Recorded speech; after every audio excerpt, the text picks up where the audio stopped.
Tick talk మళ్ళీ ఇండియాలోకి రాబోతుందా? ప్రపంచంలోనే biggest YouTuber అయిన మిస్టర్ బీస్ట్ ఈ టిక్ టాక్ని కొనేయబోతున్నాడా? ఇక్కడ కనిపిస్తున్న ఈ మహిళను చూడండి. ఈమె తన బాయ్ ఫ్రెండ్ని ఒంటరిగా కలవాలని పిలిచి అతని ప్రైవేట్ పార్ట్ని కోసేసింది. ఎస్, మీరు విన్నది కరెక్టే, అతని ప్రైవేట్ పార్ట్ని కోసేసింది. అలా ఎందుకో తెలుసా? పర్మిషన్ లేకుండా మీ గర్ల్ ఫ్రెండ్ ఫోన్ని చెక్ చేయడం నేరమని మీకు తెలుసా? ఆ నేరానికి మన దేశంలో ఎన్ని సంవత్సరాల జైలు శిక్ష పడుతుందో తెలుసా? ఈ మహిళ తన బాయ్ ఫ్రెండ్ మీద కోపంతో నలుగురు మరణానికి కారణమైంది. అది ఎలాగో తెలుసా? కేవలం ఇంతే కాదు, ఇలాంటి టాప్ 10 ఇంట్రెస్టింగ్ ఫ్యాక్ట్స్ని మనం ఈరోజు ఈ వీడియోలో డీటెయిల్గా తెలుసుకోబోతున్నాం. వీడియో చాలా ఇంట్రెస్టింగ్గా ఉండబోతుంది కాబట్టి ఏమాత్రం స్కిప్ చేయకుండా పూర్తిగా చూసి అన్ని విషయాలు తెలుసుకోండి. మీకు తెలుసా, మన దేశంలో దాదాపు 8 లక్షల కంటే ఎక్కువ మంది హెయిర్ లాస్ ప్రాబ్లమ్ని సాల్వ్ చేయడంలో ట్రయాని బెస్ట్ అని నమ్ముతున్నారు. అలా ఎందుకో తెలుసా? మీలో చాలా మంది హెయిర్ లాస్ అనేది జెనెటిక్స్ వల్ల వస్తుంది కాబట్టి జుట్టు ఊడిపోతే మనమేం చేస్తాంలే అనుకుంటారు. చాలా మంది షాంపూస్ మీద, ఆయిల్ మీద డిపెండ్ అవుతూ ఉంటారు. కానీ మీకు తెలుసా, హెయిర్ లాస్ అనేది ఇంటర్నల్ మ్యాటర్. ఇప్పటికీ చాలామంది 1-2 ప్రొడక్ట్లు యూజ్ చేసి తమ హెయిర్ సెట్ అయిపోయింది అనుకుంటారు. కానీ లాంగ్ టర్మ్లో మీకు బెస్ట్ రిజల్ట్స్ కావాలి అంటే ఆల్రౌండ్ ట్రీట్మెంట్ కంపల్సరీ. మరి ఈ ఆల్రౌండ్ ట్రీట్మెంట్ అందించే కంపెనీ ఏదైనా ఉంది అంటే అదే ట్రయా. వీళ్ళ వెబ్సైట్లో మీరు ఫ్రీ హెయిర్ టెస్ట్ తీసుకోవచ్చు. ఇందులో మీ మెడికల్ హిస్టరీ గురించి, మీ family history, lifestyle, symptoms, ఇలా హెయిర్కి సంబంధించిన కొన్ని క్వశ్చన్స్ అడిగి మీ హెయిర్ ఫాల్కి రూట్ కాజ్ ఏంటో ఐడెంటిఫై చేసి మీకు ఒక కస్టమైజ్డ్ ట్రీట్మెంట్ కిట్ని ప్రిస్క్రైబ్ చేస్తారు. వన్స్ ఆర్డర్ ప్లేస్ చేసిన తర్వాత కిట్ని వెరిఫై చేసి డాక్టర్ అప్రూవ్ చేస్తారు. అప్పుడే మీకు డిస్పాచ్ అవుతుంది. కన్సిస్టెంట్గా 5 మంత్స్ యూజ్ చేశారంటే మీకు మంచి రిజల్ట్స్ కనిపిస్తాయి. ట్రయా అంటేనే long lasting result, fast acting temporary solution కాదు. ముఖ్యంగా ఈ ట్రయాలో 3X ఫార్ములా ఉంటుంది. అవే ఆయుర్వేదం, డెర్మటాలజీ అండ్ న్యూట్రిషన్. ఒక న్యూ స్టడీ ప్రకారం హెయిర్ ఎఫెక్టివ్గా ఉండాలి అంటే కస్టమైజ్డ్ ట్రీట్మెంట్ చాలా అవసరం. బెస్ట్ పార్ట్ ఏమిటంటే దాదాపు 93% కస్టమర్స్ మంచి రిజల్ట్స్ చూశారు. మీరు కూడా హెయిర్ లాస్తో బాధపడుతుంటే వెంటనే ట్రయాను ట్రై చేయండి. దీనికి సంబంధించిన లింక్ని కింద డిస్క్రిప్షన్లో అలాగే కమెంట్లో పిన్ చేశాను. ఇంట్రెస్ట్ ఉన్న వాళ్ళు అన్నీ తెలుసుకొని ఒకసారి దీన్ని ట్రై చేయండి.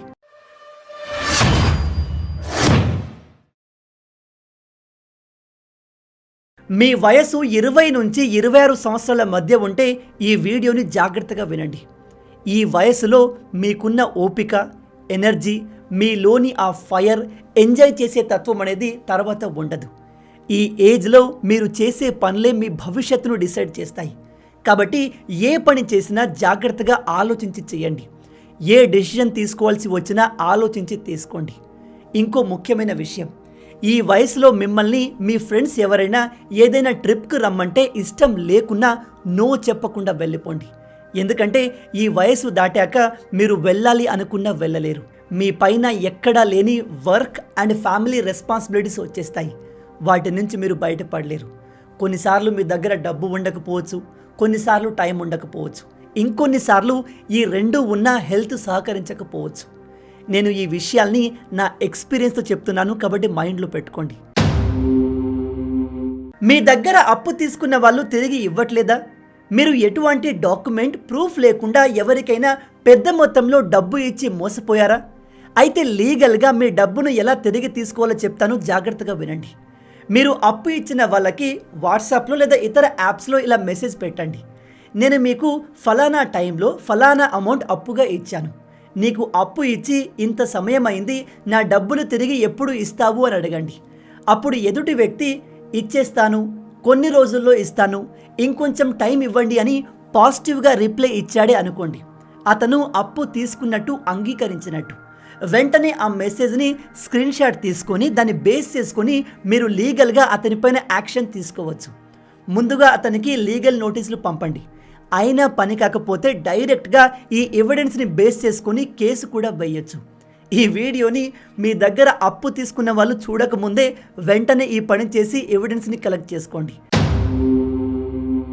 ఒకసారి ఇమాజిన్ చేయండి, ఇప్పటి నుంచి 15 సంవత్సరాల తర్వాత మీ కొడుకు మీ భార్యతో, అమ్మ మనం మిగతా వాళ్ళలాగా రిచ్గా ఎందుకు లేము, మనం ఎందుకు ఒక చిన్న ఇంట్లో బీదరికంలో ఉన్నామని అడిగితే మీ ఆవిడ చెప్తుంది, నాన్న సంపాదించే వయసులో ఎంజాయ్ చేయడంలో బిజీ ఉన్నాడు, లైఫ్ చాలా చిన్నది, ప్రతి క్షణం ఎంజాయ్ చేయాలి అని పనికి మళ్ళిన కొటేషన్స్ నమ్మి ఫ్రెండ్స్తో తాగడం, తిరగడం, పార్టీలు, పబ్బులు అంటూ విలువైన టైంని వేస్ట్ చేశాడు. తను 20స్లో ఉన్నప్పుడు ఒళ్ళు వంచి కష్టపడలేదు, ఎంజాయ్ చేయడానికి అలవాటు పడ్డాడు. భవిష్యత్తు కోసం అంటే మన కోసం తను లైఫ్లో దేన్ని సాక్రిఫైస్ చెయ్యలేదు అని చెప్తే ఎలా ఉంటుంది? నేను చెప్తుంది అందరికీ అర్థం కాకపోవచ్చు, కానీ మీలో కొందరు అర్థం చేసుకుని రిలేట్ అవుతున్నారు అనుకుంటున్నాను.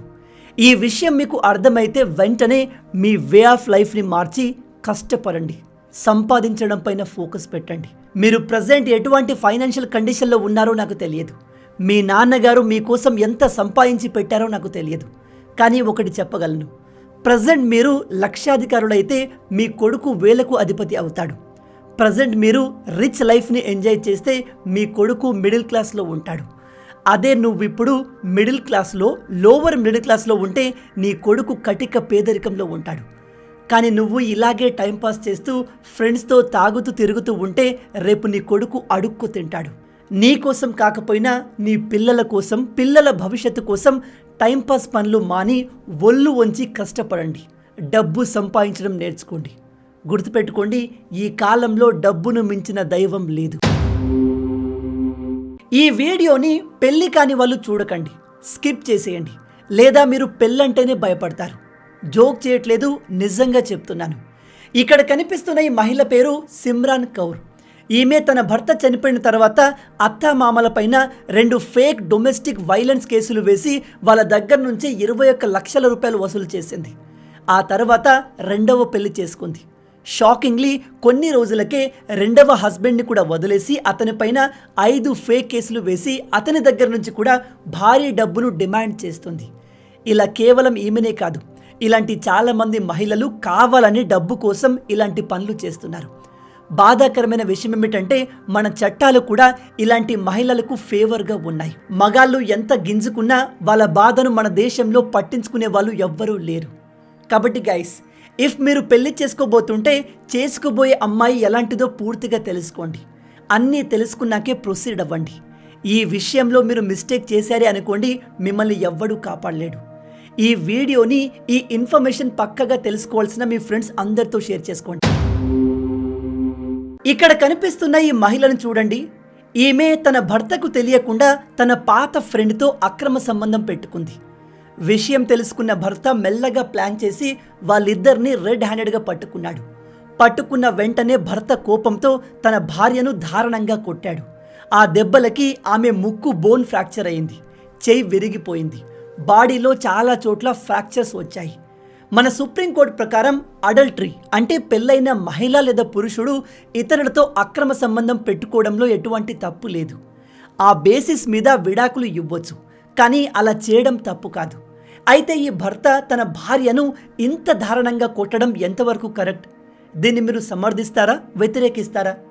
ఇఫ్ సేమ్ మిస్టేక్ని భర్త చేసి ఉంటే అతనికి ఎటువంటి శిక్షను వేయాలి? మీ ఆలోచనల్ని కింద కామెంట్లో చెప్పండి.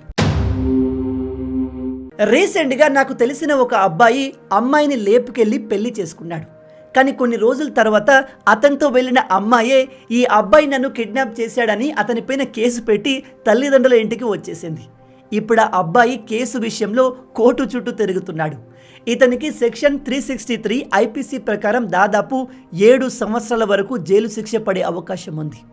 అందుకే ఒకవేళ మీరు నిజంగా ఒక అమ్మాయిని ఇష్టపడి తల్లిదండ్రుల పర్మిషన్ లేకుండా పెళ్లి చేసుకోవాలి అనుకుంటే నేను చెప్పే ఈ 3 విషయాలు కేర్ఫుల్గా ఉండండి. 1, మీరు అమ్మాయిని లేపుకెళ్ళి పెళ్లి చేసుకుని పోషించగలరా? మీ ఫైనాన్షియల్ కండిషన్ ఎలా ఉండబోతుంది? ఎందుకంటే మీ మధ్య ఎంత ప్రేమ ఉన్నా ఆ ప్రేమ అన్నం పెట్టదు.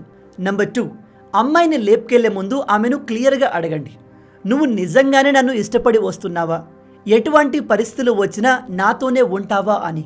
ఎందుకంటే చాలామంది ఇలా తొందరపాట్లో లేచిపోయి పెళ్లి చేసుకుంటారు, కానీ కొన్ని రోజుల్లోనే తప్పు చేశాము అని రియలైజ్ అయి తిరిగి ఇంటికి వచ్చేస్తారు. అప్పుడు పరిస్థితులు ఇంకా వరస్ట్గా మారతాయి అబ్బాయికి. నెంబర్ 3, మీరు నిజంగానే ఒకరినొకరు బాగా ఇష్టపడుతుంటే లేచిపోయిన వెంటనే కోర్టు మ్యారేజ్ చేసుకోండి. దాంతో మీరు లీగల్లీ హస్బెండ్ అండ్ వైఫ్గా మారుతారు. అప్పుడు మీకు లీగల్ ప్రొటెక్షన్ కూడా ఉంటుంది. ఇక్కడ ఇంట్రెస్టింగ్ ఫ్యాక్ట్ ఏమిటంటే లేచిపోయి పెళ్లి చేసుకున్న వాళ్ళలో 90% తిరిగి వచ్చేస్తారు అండ్ విడిపోతారు. అండ్ ఈ 90% కేసుల్లో అబ్బాయిల జీవితాలే నాశనం అయ్యాయి. కాబట్టి ఇన్ని తంతాలు పడే బదులు మీరు నిజంగా ఒక అమ్మాయిని జెన్యూన్గా ప్రేమిస్తుంటే పేరెంట్స్ని ఒప్పించి పెళ్లి చేసుకోండి, లేదా మీరు ఫైనాన్షియల్లీ స్టేబుల్ అయినప్పుడు పెళ్లి చేసుకోండి. అప్పుడు మీకు ఇన్ని ప్రాబ్లమ్స్ ఉండవు. ఇక్కడ కనిపిస్తున్న ఈ మహిళను చూడండి. ఈమె ఉత్తరప్రదేశ్కు చెందిన 22 సంవత్సరాల మీనా. ఈమెకు ఒక బాయ్ ఫ్రెండ్ కూడా ఉన్నాడు. అతని పేరు అహ్మద్. అయితే రీసెంట్గా ఈమె తన బాయ్ ఫ్రెండ్ని ఒంటరిగా కలవాలని పిలిచి అతని పురుషాంగాన్ని కత్తితో కోసేసింది. ఏం మాట్లాడుతున్నావురా? ఎస్, మీరు విన్నది నిజమే. అహ్మద్ ప్రైవేట్ పార్ట్ని కోసేసింది. అలా ఎందుకు అంటే ఈ అహ్మద్ చాలా సంవత్సరాలుగా ఈమెతో రిలేషన్లో ఉండి సడన్గా వేరే మంచి సంబంధం వచ్చిందని ఇంకో అమ్మాయిని పెళ్లి చేసుకోవడానికి రెడీ అయిపోయాడు. ఈ విషయం తెలుసుకున్న మీనా ఇలా పక్కా ప్లాన్తో అహ్మద్ కాయను కట్ చేసేసింది. ఇలా ఇతనే కాదు, చాలామంది అబ్బాయిలు టైంపాస్ కోసం అమ్మాయిలతో రిలేషన్లోకి వెళ్తున్నారు. అమ్మాయే కదా ఏం చేసుకుంటుందిలే అనుకుంటున్నారు, కానీ చివరికి ఇలాంటి పరిస్థితి కూడా రావచ్చు. కాబట్టి మీరు అమ్మాయిలైనా అబ్బాయిలైనా సీరియస్గా లేనప్పుడు రిలేషన్లోకి వెళ్ళకండి. మీనా చేసిన ఈ పనికి ఆమెను పోలీసులు అరెస్ట్ చేసి సెక్షన్ 118 BNS కింద ఎఫ్ఐఆర్ ఫైల్ చేశారు.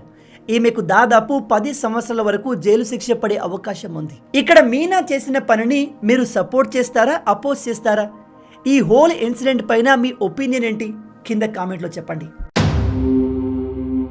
మీకు ఈ విషయం తెలుసా? మీ girlfriend, boyfriend, wife or husband ఎవరైనా సరే మీ మీద అనుమానంతో మీ ఫోన్ చెక్ చేయడానికి ట్రై చేసినా, మీ వాట్సాప్, ఇన్స్టాగ్రామ్, ఫేస్బుక్ ఇలా ఏ అకౌంట్ పాస్వర్డ్ అడిగినా మీ పర్మిషన్ లేకుండా వాటిని చెక్ చేయడానికి ట్రై చేసినా అది చట్టరీత్యా నేరం. ఇలా చేయడం అనేది article 21 right to privacy violation అవుతుంది.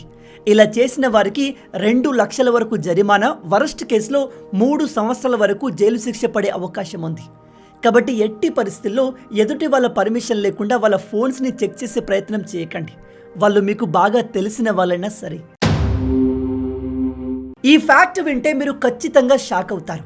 ఈ ఒక్క అమ్మాయి 4 అబ్బాయిల మరణానికి కారణమైంది. విషయం ఏమిటంటే ఈమె ఒక అబ్బాయిని ఎంతో గాఢంగా ప్రేమించింది. తనే నా సర్వస్వం అనుకుంది. కానీ వీళ్ళిద్దరి మధ్య గొడవ జరగడంతో ఆ అబ్బాయి బ్రేకప్ చెప్పేశాడు. గొడవ ఎందుకు జరిగింది, ఇద్దరిలో తప్పు ఎవరిది అనేది మనకు తెలియదు. కానీ బ్రేకప్ తర్వాత ఈ అమ్మాయి ఎలాగైనా సరే తన ఎక్స్ బాయ్ ఫ్రెండ్ పైన పగ తీర్చుకోవాలి అనుకుంది. దాంతో ఆమె వెంటనే తన బాయ్ ఫ్రెండ్కి ఫోన్ చేసి నేను నిన్ను కలవాలి అనుకుంటున్నానని చెప్పి పిలిచి అతనికి ఎంతో ఇష్టమైన టమాటో సూప్లో విషం కలిపి ఇది నీ కోసమే తెచ్చాను అని అతనికి ఇచ్చేసి కొద్దిసేపు అతనితో మాట్లాడి వెళ్ళిపోయింది. పాపం ఈ అబ్బాయి ఆమెను నమ్మేసి ఆ సూప్ని తను తాగడంతో పాటు తన ఇంటికి వచ్చిన ఇంకో 3 ఫ్రెండ్స్కి కూడా తాగిపించాడు. దాంతో ఆ 4 అక్కడికక్కడే చనిపోయారు. అందుకే గైస్, ఎట్టి పరిస్థితుల్లో మీ ex girlfriend or boy ఫ్రెండ్ని అస్సలు నమ్మకండి. అలాగే మీ ఫ్రెండ్స్లో ఎవరైతే రిలేషన్లో ఉంటారో, ఎవరికైతే పెళ్ళై ఉంటుందో వాళ్ళ ఇంటికి వెళ్ళేటప్పుడు కాస్త జాగ్రత్తగా ఉండండి. ఆ కపుల్స్ ఒకరినొకరు హ్యాపీగా ఉంటే పర్లేదు, బట్ వాళ్ళు కంటిన్యూగా గొడవ పడుతున్నా, వాళ్ళ మధ్య రిలేషన్ బాగా లేకున్నా ఎట్టి పరిస్థితుల్లో ఆ ఇంటి సైడ్కి వెళ్ళకండి. చివరి ఫ్యాక్ట్ తెలుసుకునే ముందు మీ అందరికీ ఒక చిన్న రిక్వెస్ట్. మీరు ఇప్పటి వరకు ఈ వీడియోను చూశారంటే ఈ వీడియో మీకు తప్పకుండా నచ్చే ఉంటుంది. నచ్చితే అలా ఊరికే చూసి వెళ్ళిపోకుండా వీడియోని లైక్ చేయండి. ఈ వీడియోకి నేను మీకు ఇచ్చే లైక్స్ టార్గెట్ 5000 లైక్స్. చాలా ఈజీ, సింపుల్గా చేసేయండి. మీరు కొట్టే లైక్స్కి కింద ఉన్న లైక్ బటన్ పగిలిపోవాలి. అలాగే ఇలాంటి మరిన్ని ఇంట్రెస్టింగ్ వీడియోస్ కోసం మన ఛానల్ని సబ్స్క్రైబ్ చేసి మమ్మల్ని సపోర్ట్ చేయొచ్చు కదా. ఇది మీకు కంప్లీట్లీ ఫ్రీ, కానీ మీరు చేసే ప్రతి ఒక్క లైక్ అండ్ సబ్స్క్రిప్షన్ మాకు మరిన్ని వీడియోస్ చేయడానికి ఒక మోటివేషన్లా ఉంటుంది. కాబట్టి వీడియోని లైక్ చేసి ఛానల్ని సబ్స్క్రైబ్ చేయడం మర్చిపోవద్దు. టిక్ టాక్ బ్యాన్ కాబోతుందా? అదేంటి బ్రో, టిక్ టాక్ని మనం ఎప్పుడో బ్యాన్ చేశాం కదా అంటే ఎస్, ఆ విషయం నాకు తెలుసు. కానీ ఈ టిక్ టాక్ అప్పుడు కేవలం మన ఇండియాలో మాత్రమే బ్యాన్ అయింది. కానీ ఇప్పుడు రీసెంట్గా అమెరికాలో కూడా ఈ టిక్ టాక్ని బ్యాన్ చేశారు. మనం దీన్ని ఎందుకు బ్యాన్ చేశాము అంటే ఈ కంపెనీ మన ఇండియన్స్ పర్సనల్ డేటాను అలాగే మన దేశానికి చెందిన సెన్సిటివ్ ఇన్ఫర్మేషన్ని కలెక్ట్ చేసి చైనా ఆర్మీకి, ఆ దేశ గవర్నమెంట్కి ఇస్తుంది. మన ఇన్ఫర్మేషన్ని ఈ చైనా గవర్నమెంట్ మనకి అగెన్స్ట్గా యూజ్ చేస్తుంది. అందుకే మోడీ ప్రభుత్వం 2020లో ఈ టిక్ టాక్ని పర్మనెంట్గా బ్యాన్ చేసింది. అయితే ఇప్పుడు 5 సంవత్సరాల తర్వాత అమెరికా కూడా ఈ విషయాన్ని రియలైజ్ అయి చైనా ప్రభుత్వం ఈ టిక్టాక్ ద్వారా 170 మిలియన్స్ అమెరికన్ ప్రజల డేటాను చోరీ చేస్తుందని తెలుసుకొని రీసెంట్గా ఆ దేశంలో టిక్టాక్ని బ్యాన్ చేశారు. ఇక్కడ ఇంట్రెస్టింగ్ విషయం ఏమిటంటే ట్రంప్ తాత ఈ టిక్టాక్ కంపెనీకి ఒక బంపర్ ఆఫర్ ఇచ్చాడు. అదేంటంటే మీరు అమెరికాలో టిక్టాక్ని కంటిన్యూ చేయాలి అంటే ఈ టిక్టాక్ని ఏదైనా అమెరికన్ కంపెనీకి అమ్మేయండి, లేదా అమెరికాలోని ఎవరైనా బిజినెస్ మెన్ ఈ టిక్టాక్ని కొనుక్కుంటే నేను దాన్ని బ్యాన్ చెయ్యను అని చెప్పాడు. దాంతో ప్రపంచంలోనే బిగ్గెస్ట్ యూట్యూబర్ అయిన మిస్టర్ బీస్ట్ ఈ టిక్టాక్ని కొనడానికి ముందుకు వచ్చాడు. కానీ టిక్టాక్ని కొనేంత డబ్బు మిస్టర్ బీస్ట్ దగ్గర లేదు. Present TikTok value $84 billion. అదే మిస్టర్ బీస్ట్ మొత్తం నెట్వర్క్ 84 మిలియన్లు. అంటే ఈ టిక్టాక్ని కొనాలి అంటే 1000 మిస్టర్ బీస్ట్లు రావాలి. అందుకే ఈ మిస్టర్ బీస్ట్ అమెరికాలోని కొంతమంది బిలియనీర్స్తో మాట్లాడి టిక్టాక్ను కొనడానికి రెడీ అయిపోయాడు. ఇతను ఇలాన్ మస్క్ సహాయంతో టిక్టాక్ని కొనబోతున్నాడని చాలామంది చెప్తున్నారు. కానీ ఇది ఎంతవరకు నిజమో కన్ఫర్మ్ అవ్వలేదు. అయితే మన ఇండియా ఈ టిక్టాక్ని చైనీస్ యాప్ అని చెప్పి బ్యాన్ చేసింది. కానీ ఇప్పుడు ఒకవేళ అమెరికాకు చెందిన ఎవరైనా బిజినెస్ మ్యాన్, ఉదాహరణకి ఇలాన్ మస్కే ఈ టిక్టాక్ని కొనుక్కున్నాడు అనుకోండి, అప్పుడు మన ఇండియాలోకి ఈ టిక్టాక్ మళ్ళీ వచ్చే అవకాశం ఉందా అంటే ఎస్, ఖచ్చితంగా ఉంది. ట్రంప్ తాతకి అండ్ మోడీ గారికి మంచి రిలేషన్ ఉంది. కాబట్టి ట్రంప్ తమ దేశ కంపెనీని మరింత పాపులర్ చేయడానికి, మరిన్ని డబ్బులు సంపాదించేందుకు ఖచ్చితంగా టిక్టాక్ని ఇండియాలోకి తెచ్చే ప్రయత్నం చేస్తాడు. దానికి మోడీ గారు నో చెప్పలేరు, ఎందుకంటే నో చెప్పడానికి మన దగ్గర ఎటువంటి రీజన్ ఉండదు. అందుకే ఇప్పుడు మీ అందరికీ నా క్వశ్చన్ ఏమిటంటే ఈ టిక్టాక్ మళ్ళీ మన ఇండియాలోకి వస్తే ఎలా ఉంటుంది? ఇది వస్తే బాగుంటుందా లేదా ఇది లేకపోవడమే మంచిదా? మీ ఆలోచనల్ని కింద కామెంట్లో చెప్పండి. సో గైస్, విన్నారు కదా, మొత్తంగా ఇవి ఈ వీడియోకి సంబంధించిన టాప్ 10 ఇంట్రెస్టింగ్ ఫ్యాక్ట్స్. మనం ఇప్పటి వరకు డిస్కస్ చేసిన ఫ్యాక్ట్స్లో ఏ ఫ్యాక్ట్ మీకు బాగా నచ్చిందో కింద కామెంట్లో తప్పకుండా చెప్పండి. రాబోయే వీడియోలో ఇంకో ఇంట్రెస్టింగ్ టాపిక్తో మళ్ళీ కలుద్దాం. అంటిల్ దెన్, జై హింద్.